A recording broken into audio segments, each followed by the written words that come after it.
Okay, this is a reaction video. This is from Lost in the Pond, 7 weirdest things I've seen in America.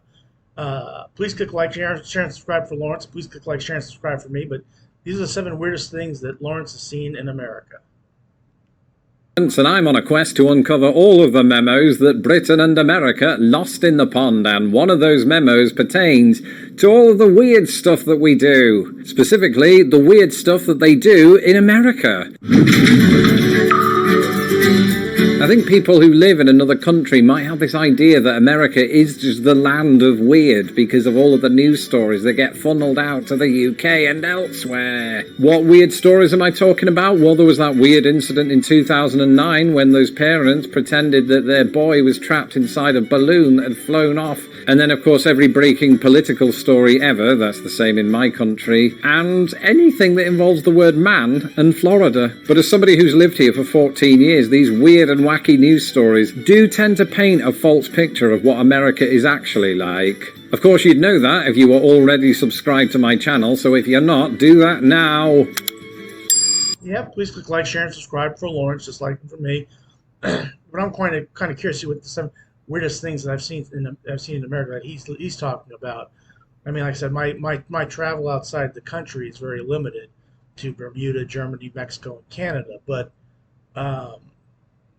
I don't recall. I mean, the closest thing I could call weird from the United States, from an American perspective, from my perspective, was how they put mayonnaise on French fries in Germany.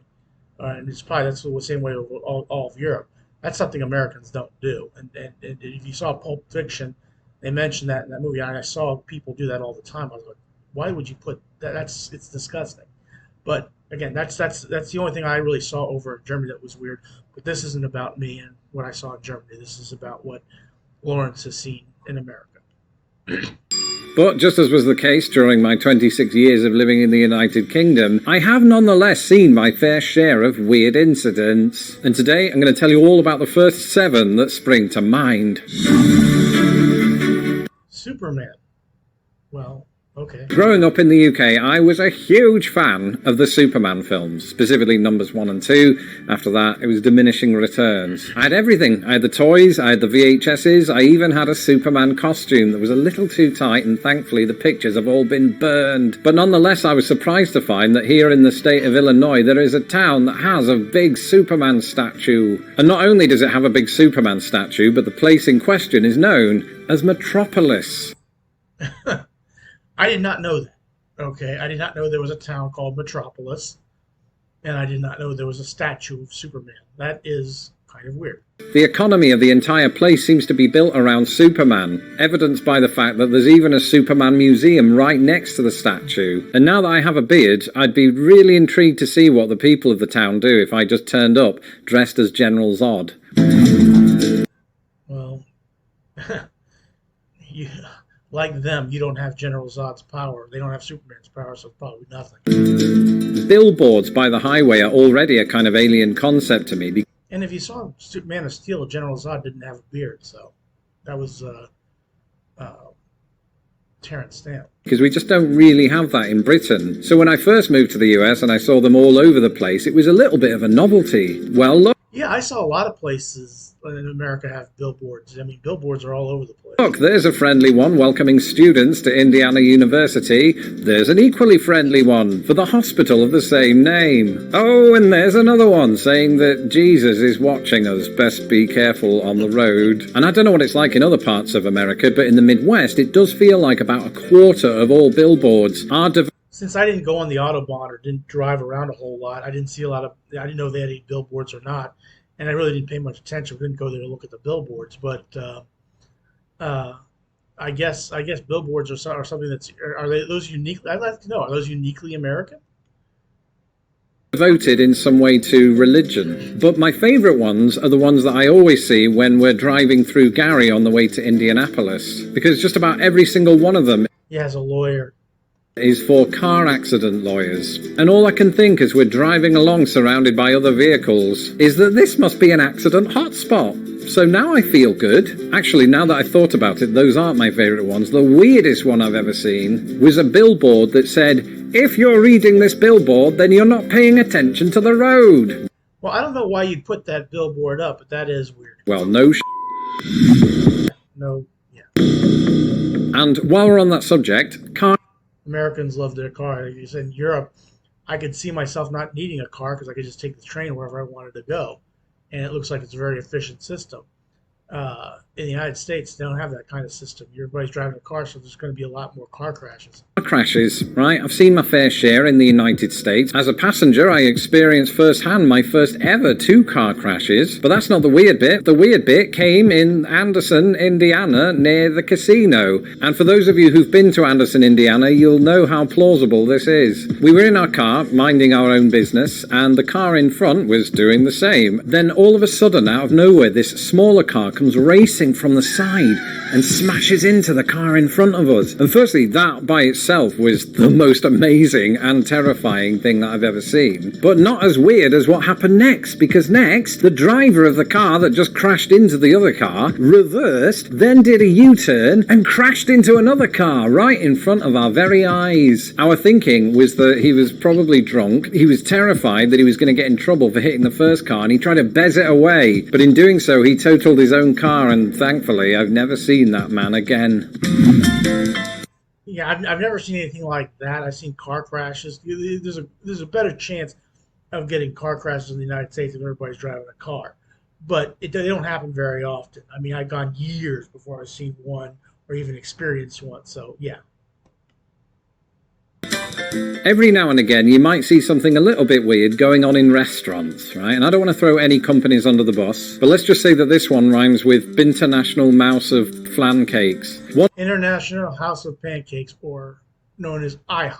One day, my wife and I went into there. I didn't get any say in the matter. And we got seated, got seen to, ordered our food, and thought to ourselves, this is very 3-star. But then, as time started ticking away, we looked at our watches, which we weren't wearing because it wasn't 1998 anymore, and we realised it had been half an hour since we ordered our food. And in America, that's just not on. Also, we're not the kind of people to... Now, I've heard in Europe that may be the case, that they don't bring their food out as fast as they do in the United States. Normally, if I go to an IHOP or I go to a restaurant or sit down and place the order, it generally takes about, depending on how busy the restaurant is, how well staffed it is, about 10-15 minutes your food should be on its way. Sometimes a little bit longer, but not too much longer. To berate waiters. I'm just doing this for dramatic effect. And it suddenly occurs to us that our waiter, who was about 16, I think, wasn't just part of a team of waiters. He was the team of waiters. We looked around and he was... Yeah, that's based on how well it's staffed. He may be the only person there, so he's trying to take care of everybody. And yeah.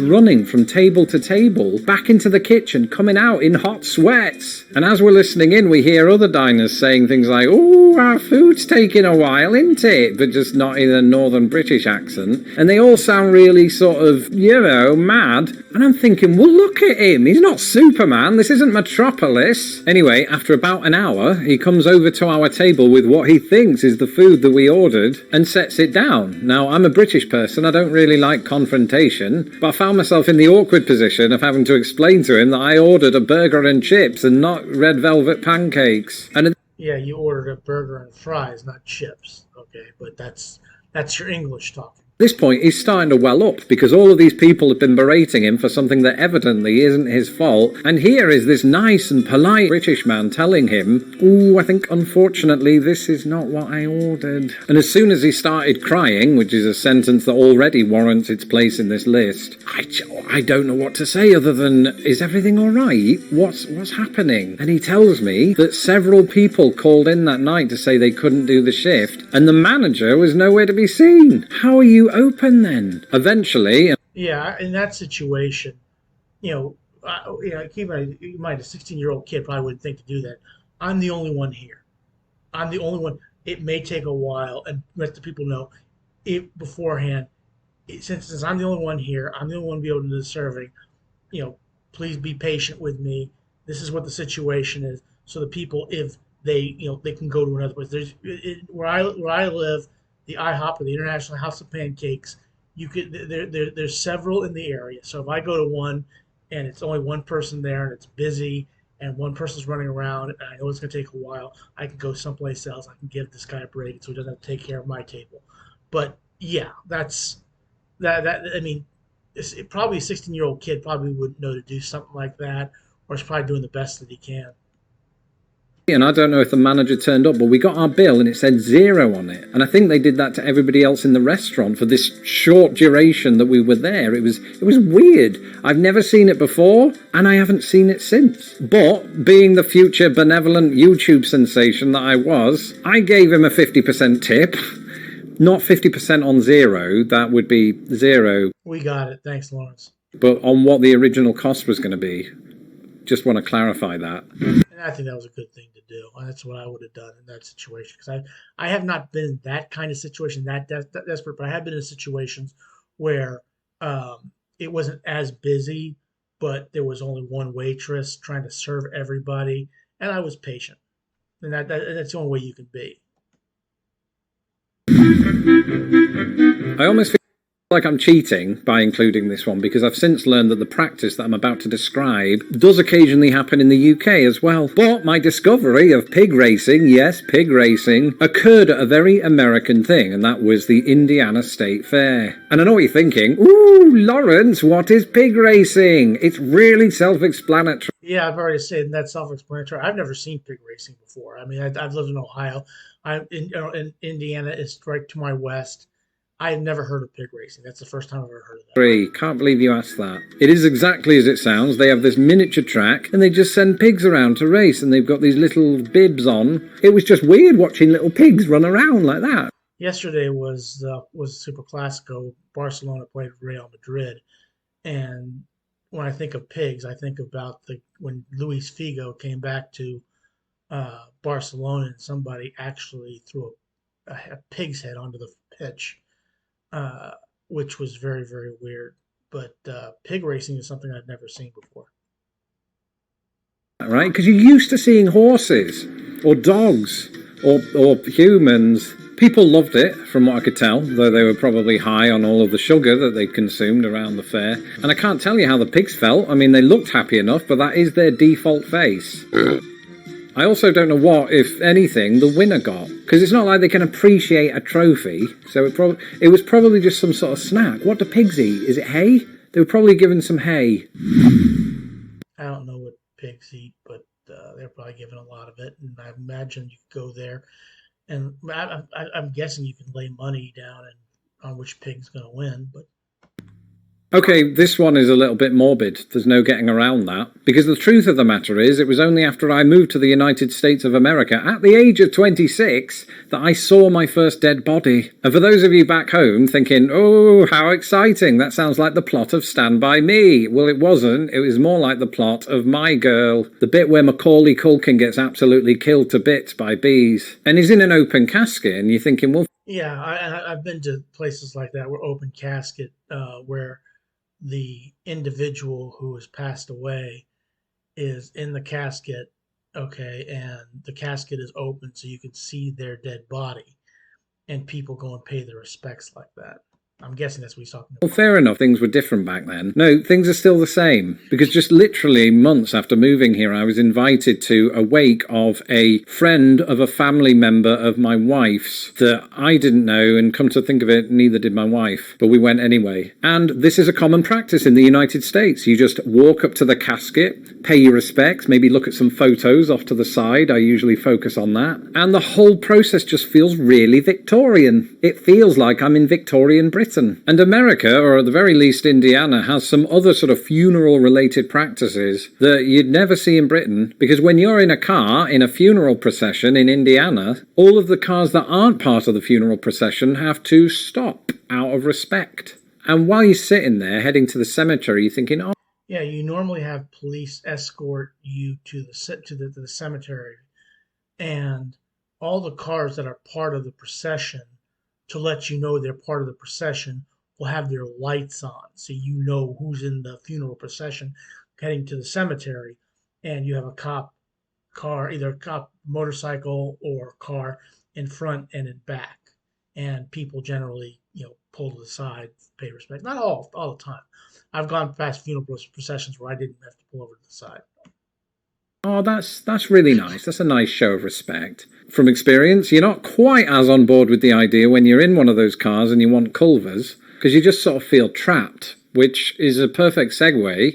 To be fair, if you want a Culver's, which is a fast food place, a burger place in the Midwest, you're not thinking about getting something to eat. Okay, you've gone to the service. Now it's time to go to the cemetery for the burial.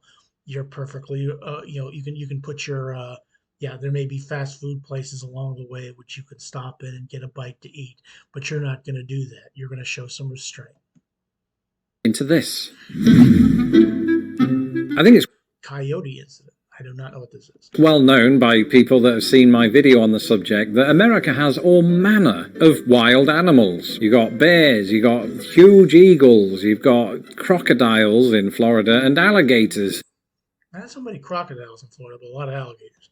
in Florida. But here in Chicago, a major city that isn't in a massive wooded area or high mountains or a swamp, we don't really see too many of those animals, except there was this one time I was woken from my afternoon slumber by my wife. That's not the weird part, that happens all the time, because she wanted me to come and see something that was happening outside our window. And getting up off the sofa, I'm thinking, oh, what crazy shenanigans has Chainsaw Jim got himself into this time? And for once, it was nothing to do with him, because outside our window, trapped between two fences that were this close to each other, was what my wife informed me was a coyote. And of course, I'd heard of coyotes. I don't know why they're still up. I'd heard of coyotes. I just didn't expect to find them in the city. For me, I just assumed these were the sorts of animals that turned up on your uncle's farm, right? It felt like nowhere was safe. But then Yeah, that's interesting. A coyote in the city. That's interesting. Then I had a moment of compassion, and I thought to myself, it's not us that's in danger here, it's the coyote, right? At any moment, some chickens could come along and point at it and You call the police, you call the animal rescue, and they'll take care of the damn coyote. laugh, which, given the history between the two animals, would provide some justice. But I thought in order to prevent that, or something even worse, we should probably free it. So we did, and now that I'm admitting it to thousands of people on YouTube, I'm not entirely sure that was the right thing to do, because Yeah, I think a situation like that is you call animal rescue. You call the police, they'll get animal rescue, and they'll take care of the animal. They can take it, put it in a cage, and let it loose in the wild. it wandered off into an alleyway and ended up who knows where. Because where can a coyote live in a city? I mean, there's all manner of potential hazards, right? Traffic, construction, Chainsaw Jim, and that probably accounts for why I never saw a Chicago coyote before that incident, or one since. So those are some of the weirdest things that I've personally witnessed in the United States since I moved here. Let me know in the comments below some of the weird and wacky things that you've seen across this country. Just try to keep it clean. My mum's probably reading the comments. I'm Lawrence Brown. You can follow me on Twitter at LostInThePondUS. Okay, 7 weirdest things I've seen in America. This is Lawrence, Lost in the Pond. Please click like, share, and subscribe for him. Please click like, share, and subscribe for me. And this was a good video. I enjoyed it. Have a good rest of your day. Thanks for watching.